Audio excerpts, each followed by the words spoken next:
Samantala, mahigpit na ipinatutupad ng pamunuan ng Light at Metro Rail Transit ang maayos na paghahanda ng mga bagon. Ang detalye iyahatid sa atin ni Julius Disamboron. Walang patid ang ginagawang hakbang ng Light Rail at Metro Rail Transit upang mabigyang serbisyo ang kanilang mga pasahero. Inihayag ni spokesperson Atty. Hernando Cabrera na dahil na din sa pagtaas ng bilang ng ridership ng mass transit, idinedeploy nila ng maayos at tama sa oras ang bawat operational trains nito. Base sa kanilang sa 1.5 milyong tao ang sumasakay sa LRT1 mula Roosevelt hanggang Baclaran, LRT2 mula Recto hanggang Santolan at MRT3 mula North Avenue hanggang Taft. Julius, ang average ridership ng tatlong linya, Line 1, Line 2 at saka MRT3 is about mga 1.3 million every day.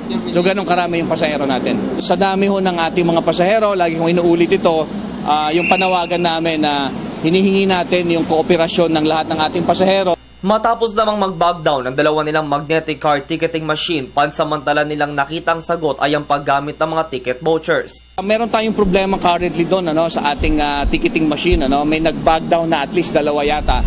So para lang masustain yung needs natin ng ticket, we devise a way na yun nga yung ticket voucher.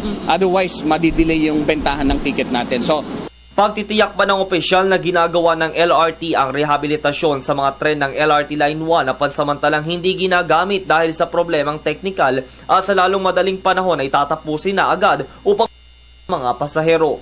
Sa MRT3 naman, pinatakbo na din ang 20 tren para maibsan ang mala-blockbuster na pasahero lalo na tuwing umaga. Line 1, sa Line 1, meron tayong mga trains na down ngayon. So ongoing yung process natin para sa kanilang repair at saka rehabilitation. Kapag na-rehabilitate ng mga to at ma-repair natin, maiaakyat natin ng mga ito at idadagdag natin doon sa mga operational trains natin.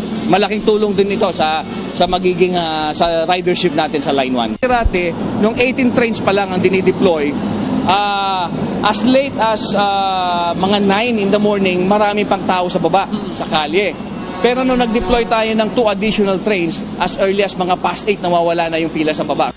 Para sa Telebisyon ng Bayan, ako si Julius Disamboron.